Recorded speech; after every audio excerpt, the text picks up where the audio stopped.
importantes ayer a la noche. Sí, estuvimos desde las 4 de la tarde en sesión. Seguramente quedan todavía pendientes algunos temas que son quizás más importantes que esto, pero ayer estuvimos votando tres leyes que tienen que ver que para mí es la más trascendente de todas las que decidimos ayer, con el tema de la donación de plasma, ¿no? Ujú. Digamos, eh, si bien no existe una vacuna y está claro que el plasma no es una solución mágica y en ese sentido no hay que levantar una falsa expectativa, lo cierto es que la donación de plasma y la aplicación de este a aquellos que están afectados por el coronavirus lo que permite es recuperar vidas, ¿no? Y Ujú. en ese sentido eh, me parece que era importante que facilitáramos todas las condiciones, así como se hace con la ley de trasplante, para que esta donación se efectivice y hacer al mismo tiempo una campaña de concientización respecto del tema, porque quizás muchos de aquellos que han sido afectados por esta pandemia no saben que su sangre puede salvar vidas. Esto, bueno, ¿de qué sería la ley? ¿Cuáles serían los puntos de la ley? No, y esto tiene que ver con esto que te decía, digamos, con el tema del fomento, porque no, lo que Ah, nosotros fomento. no podemos hacer es establecer como obligatoria una donación, Ah, porque eso sería absolutamente inconstitucional, ¿no? Digamos, es sí, sí. como el tema de órganos. Sí, Incluso tampoco se puede aceptar que tampoco se puede aceptar que se pague por eso, ujú. porque si sería la puerta para entrar en cosas como el tráfico de órganos. Sí, sí. Entonces, lo único que se puede hacer es fomentar, poner la presunción positiva, hacer la presunción de donación, como se hace en el trasplante de órganos, pero que la persona tenga su decisión en sus manos, ¿no? Digamos, de poder donar o no. Por eso se utiliza esa categoría, la categoría de donación, Ujú, ujú. que implica la voluntad de la persona, digamos. Y Sí, sí. después lo único que sí se establece, entre otras cosas, es el tema de aquellos que donan tener y que tienen un trabajo en blanco y efectivo, que tengan unos días gozando de sueldo Ujú. a partir de esa donación, ¿no? Ahí va. Sí, por esto también es que había muchos recuperados que podían donar plasma y que o no sabían o no donaron por no saber seguramente. Tal cual, tal cual, tal cual. Pero realmente, y esto tiene que ver con esto se descubrió en la llamada fiebre española. Ujú. Un médico argentino de Pergamino empezó a trabajar con el tema de la donación de plasma y efectivamente encontró que esto era efectivo y logró reducir, no acabar con las muertes, pero de un porcentaje del 30% al 3%, lo cual es realmente significativo, porque no es solamente un número, acá estamos hablando de vidas de personas humanas, ¿no? Digamos, de Ujú. una tragedia para la familia que pierde a alguno de sus seres queridos. Marcelo, por otro lado, quería eh, hablar de este tema, ¿no? Que nos tienen vilo todo sobre el tema Vicentín, ¿no? Que por ahí en unas declaraciones en otros medios tuya decía, bueno, que cualquier juez de cualquier parte del país puede determinar la inconstitucionalidad de una normativa. ¿Nos puede explicar sobre esto? Para que sea claro para toda la audiencia, Ajá. nuestro sistema constitucional, ¿no? La Constitución escrita en 1853-60, eh, armó una manera de controlar que las leyes que dicta el, el Poder Legislativo o cualquier normativa, tipo decreto o reglamento, que dicte el Poder Ejecutivo, pueda ser controlado por los jueces, ¿no? pueda ser controlado que esa normativa se ajuste a la Constitución Nacional como norma superior. Pero la particularidad que tiene nuestro sistema es que tiene un control que se llama difuso, es decir, que cualquier juez puede declarar de cualquier parte de la Argentina, aun cuando no sea especialista en el tema, puede declarar la inconstitucionalidad. ¿Qué significa esto en los hechos concretos? Hay otros sistemas en donde existe un tribunal especializado que determina la constitucionalidad. En nuestro sistema lo puede hacer cualquier juez de cualquier parte de la Argentina, de cualquiera de los fueros en los que se organiza el Poder Judicial.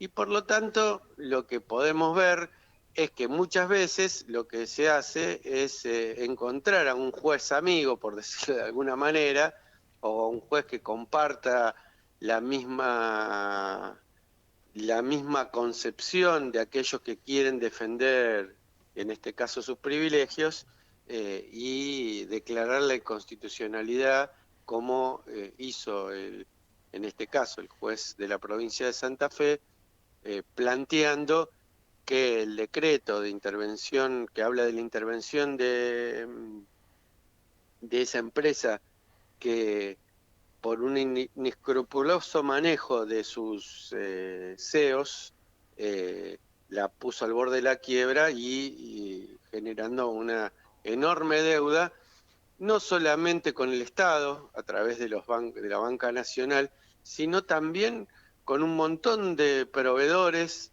que son productores rurales y también con un montón de trabajadores que son sus propios trabajadores.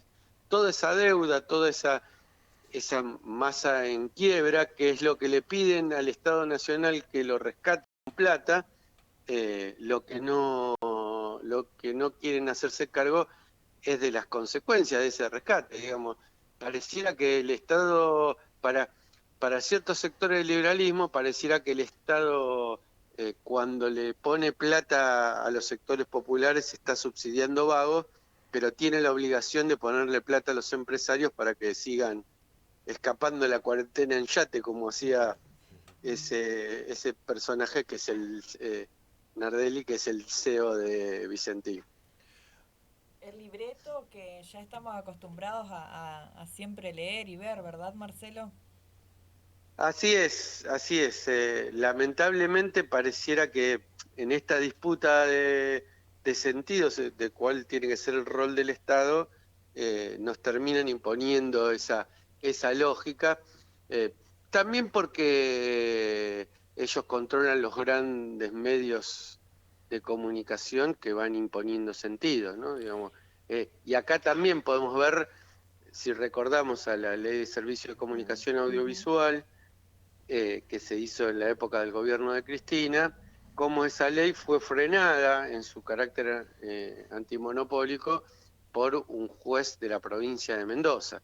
Es decir, claramente ahí hay una deuda pendiente en nuestro sistema constitucional para transformarlo, para hacer una Argentina más justa. Si no, pareciera que cualquier gobierno popular va a tener que enfrentarse a los límites que le pone ese sistema judicial, ¿no? Digamos. Totalmente.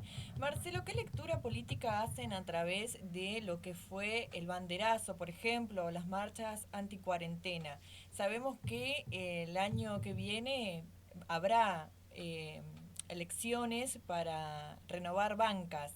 ¿Creen que viene desde ahí este manejo de la oposición de incentivar el caos social? Mira, yo no tengo dudas que la democracia implica disenso e implica una disputa, ¿no? Implica discusiones y miradas de cómo se resuelve los problemas de la Argentina, que son diferenciados. Si todos pensáramos igual y el consenso fuera posible, no tendría mucho sentido la democracia, ¿no? Digamos, porque lo ejecute uno u otro sería lo mismo. A mí me preocupa cuando se plantea este tema del consenso. ¿Por qué digo esto? También porque en la Argentina claramente existe un sector de la población que lo que lo que hizo fue votar a Mauricio Macri después del descalabro que hizo la derecha durante esos 4 años en donde legítima y legalmente gobernó la Argentina.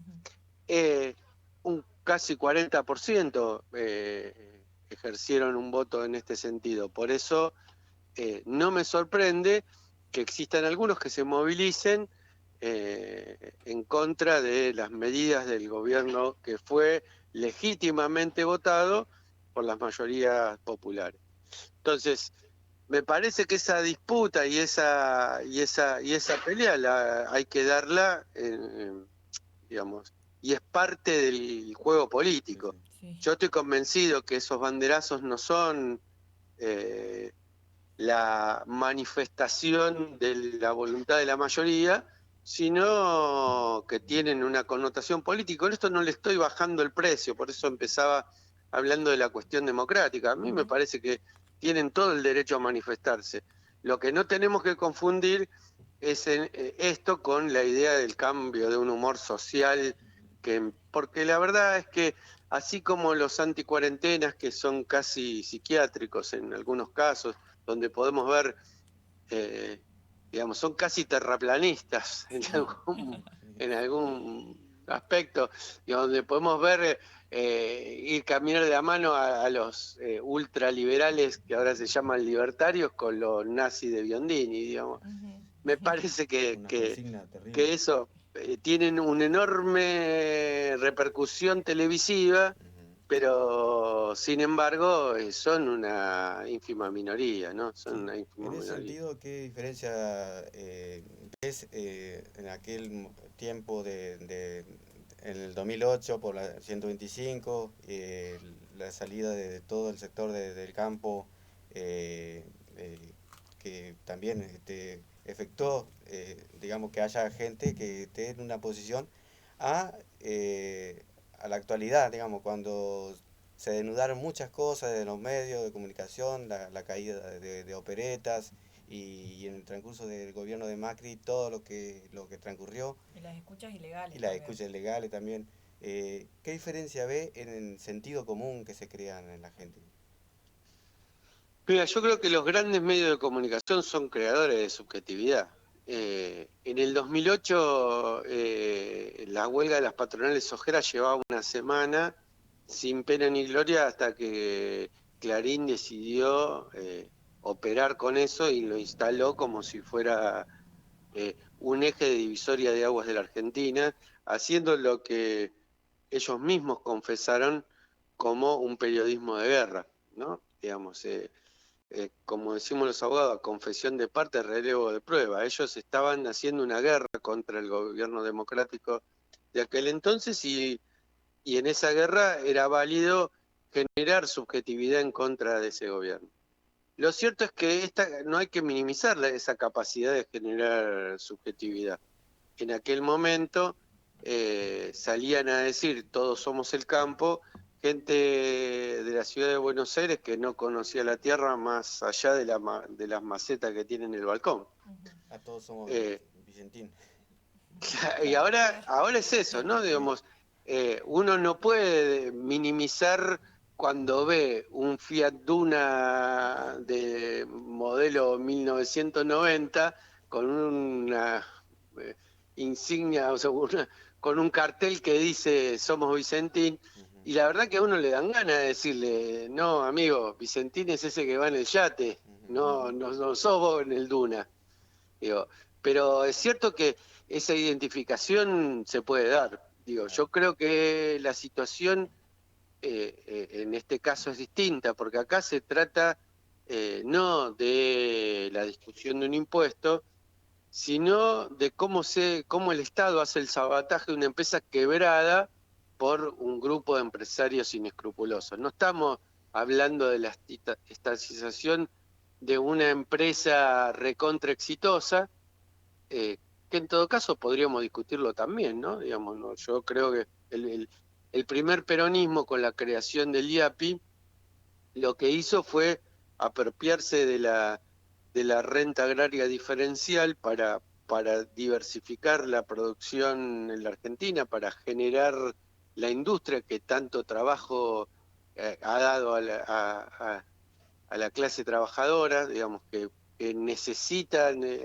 mucho más que el campo de la mano de obra, y eso implica una distribución de la riqueza sustancialmente distinta, y lo hizo no con empresas en quiebra, sino sobre esas empresas que eran las famosas 5 hermanas, que son hoy prácticamente parecidas, incluso algunos nombres como Cargill se repiten, que eran los que se quedaban con la parte del león de la exportación de grano de la Argentina. Bueno, hoy esto se repite de alguna manera, pero acá estamos hablando, vuelvo a decir, no de una empresa próspera que lo que está haciendo es el Estado, sino de una empresa que está en concurso de acreedores, está al borde de la quiebra, está al borde de dejar sin pagarle los sueldos a sus trabajadores, y entonces es muy fácil decir que el Estado venga a poner la plata de eso y que esa plata sea nada más que para beneficio de los dueños de Vicentín. Me parece que ahí hay una discusión que dar. En ese sentido me parece que es distinto, e incluso a los propios productores, que hace una empresa estatal que fije los precios, incluso los plazos en que se pagan los precios, es absolutamente beneficioso. Pero claro, digamos, ahí es donde entran las subjetividades y entran incluso adentro del campo propio, porque muchos dentro del campo propio piensan, vía fantasma del 2008, que lo que hay que hacer en este caso es retroceder sobre lo andado, de levantar la idea de la expropiación, que tampoco es una cosa comunista como se plantea peregrinamente, porque la verdad es que es una institución, la expropiación, establecida en nuestra Constitución Liberal de 1853. Es decir, no es una cosa creada por un agente soviético, es una cosa que dice toda la mayoría de las constituciones liberales del mundo, con lo cual me parece que esa mirada, que yo creo equivocada, de retroceso, de pensar que lo mejor que podemos hacer es dejar el tema, no sea cosa que se arme lo que pasó en el 2008, yo creo que es una mirada conservadora dentro del campo propio, ¿no? Yo lo entiendo que se hace de la mejor voluntad de pensar que se construye mayoría con la moderación. Y yo con esto, y termino con esta intervención con esto, digo, también me pregunto si es tan así que el 2008 fue tan trágico en la Argentina, ¿no? Digamos, en el sentido de, es cierto que generó la grieta, aunque la grieta es vieja como la Argentina. La disputa del sentido de la Argentina es una disputa mucho más vieja que el conflicto con las patronales ojeras. También es cierto que generó el campo propio, porque como dice un pensador alemán, el enemigo te constituye. Es decir, la idea de generar una disputa también construyó lo que nosotros hoy podemos entender como el kirchnerismo. Pero sobre todo yo quiero medirlo por sus resultados. Si bien entran un montón de otros factores, la elección posterior al campo fue la elección presidencial del año 2011. Y si bien vuelvo a decir, entran un montón de otros factores, la elección presidencial del 2011 se ganó por el 54% de los votos. Así que la idea de que uno construye mayoría solamente desde el evitar los conflictos es una idea que por lo menos para mí tiene que ser puesta en crisis, puesta en discusión. Muy interesante. Totalmente. Para hablar un poco sobre el teletrabajo que se estuvo debatiendo ayer. ¿Hola? No se te escucha. No se te escucha. No se está escuchando Gastón. A ver, ahí me escuchás. Ajá, ahí está. Escucho muy, pero muy bajito. A ver. Por el teletrabajo estaba mencionando, que se votó la media sanción, el proyecto de regulación del teletrabajo. Así es. Otra de las cosas que nos puso sobre la mesa la pandemia fue esta esta modalidad de prestar el trabajo, que es la modalidad a distancia o el llamado teletrabajo. Está claro que esto debía tener una regulación, ¿no? El empleador llame al trabajador o pretenda que el trabajador esté conectada las 24 horas, los 7 días de la semana, ¿no? Digamos, tiene que tener derecho el trabajador a decir, no, ahora me voy a comer con mi familia, ahora me voy a dormir, ahora mi trabajo...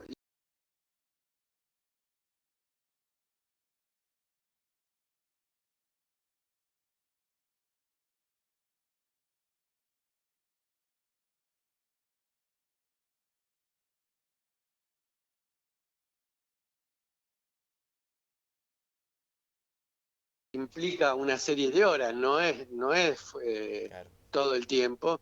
Y la otra cuestión es la reversibilidad, es decir, que el propio trabajador pueda decir, yo hago la modalidad virtual hasta que a mí me convenga, digamos. Porque el día de mañana, si nosotros legislamos hoy esa modalidad virtual la puede imponer el empleador sin consentimiento y sin posibilidad de ser revertida por el, por el trabajador, lo que estamos haciendo es flexibilizando y permitiendo la sobreexplotación.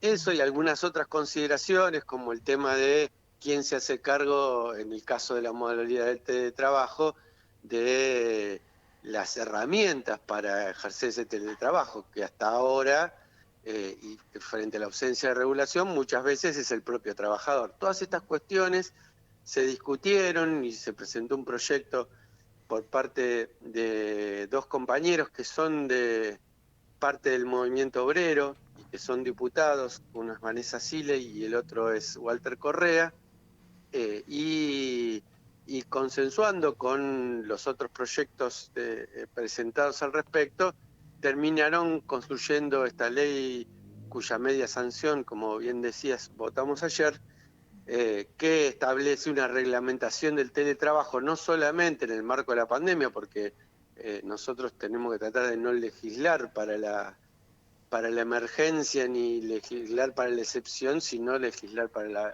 la regla. El tema del teletrabajo es algo que va a seguir para adelante, probablemente, así que teníamos que regular y reglamentar cuáles son las condiciones para que se respeten los derechos de los trabajadores. Bueno, cerrando ya un poquito, te quería consultar con respecto, hablaste de la ley de medios, de esta construcción de sentido, el sentido de la comunicación, digamos, eh, que, que por ahí faltó en la ley de medios. ¿Está de acuerdo también de los medios comunitarios, cooperativos, se vienen reclamando, digamos, una distribución equitativa de la pauta para también reforzar estos medios comunitarios cooperativos que van en búsqueda de la verdad y no de intereses de los grupos económicos?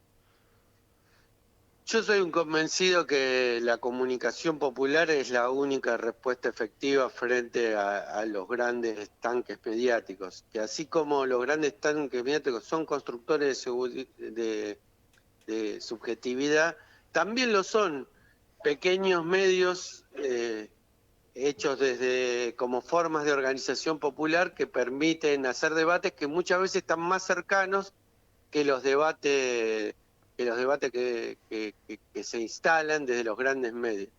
No, yo siempre, muchas veces he contado esta anécdota. Estaba en Tartagal visitando a los compañeros y compañeras de allá y estábamos comiendo en un bar con ellos, con un par de compañeros, y estaba la televisión puesta en TN en el bar.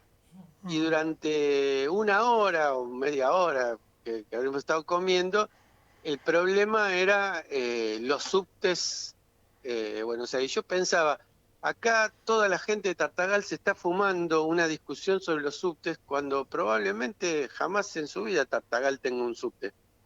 Ni lo necesite tener, porque la gente en general puede ir hasta caminando hasta su trabajo, digamos, o en motos o en bicicletas o lo que fuere. Digo, me parece que ahí hay una imposición de una discusión que se rompe desde la proximidad. Seguramente muchas de las radios de Tartagal, como puede ser la radio de ustedes, trata temas que están más cerca de la vida cotidiana de las personas que las que puede tratar los grandes medios de comunicación, que generalmente están situados en la problemática de la ciudad de Buenos Aires. Me parece que la respuesta tiene que ser de eso. Y ahí voy al núcleo de tu pregunta, ¿qué nos faltó en esa ley? Digo, hubo una parte que tuvo que ver con la resistencia, porque cuando uno plantea las leyes también son batallas, ¿no? Digamos, y ahí claramente al afectar los privilegios de los monopolios, los oligopolios, esos oligopolios se ponen el casco y resisten. Pero al mismo tiempo nos faltó una parte productiva de esa ley, que es el fomento de la multiplicidad de voces, digamos. Yo creo que a veces cometimos el error de tratar de generar un gran tanque, y para esto le pagamos a algunos empresarios, le pagamos mucha pauta a algunos empresarios mediáticos inescrupulosos también, que estaban dispuestos a estar de este lado. Me refiero concretamente, para hablar sin eufemismo, de un tipo que llamaba Sergio Spolky, Sí. que cuando terminó el gobierno popular, lo que hizo fue dejar un tendal dejando a todos sus trabajadores colgados del pincel. Digo, me parece que nosotros tendríamos que haber hecho, y eso es una experiencia precisamente para ser mejores, es fomentar la enorme cantidad de medios populares, alternativos, medios más pegados a la realidad social de un territorio, y que esa es una enorme manera de creación de subjetividad también. Ahí va. Perfecto. Marcelo, la última, ya para irnos despidiendo también. Como hoy te nombraba Gastón al presentarte como representante de la corriente peronista de Descamisados, acá compañeras desde el Frente de Género de la Descamisados te están escuchando, te envían sus saludos. Y bueno, mañana hay un congreso nacional. Así es, mañana está el Congreso de las compañeras del Frente de Género. Yo les mando un saludo a las compañeras descamisadas de allá.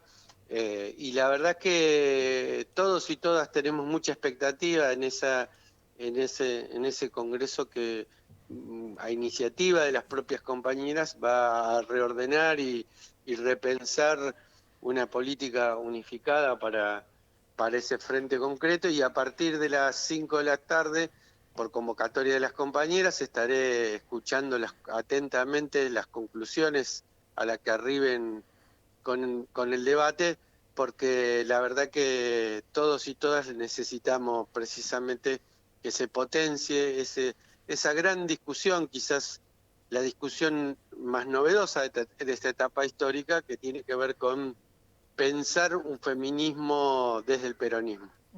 Totalmente. Bueno, Marcelo, muchas gracias. Muchas gracias, Marcelo. Muchas gracias a ustedes.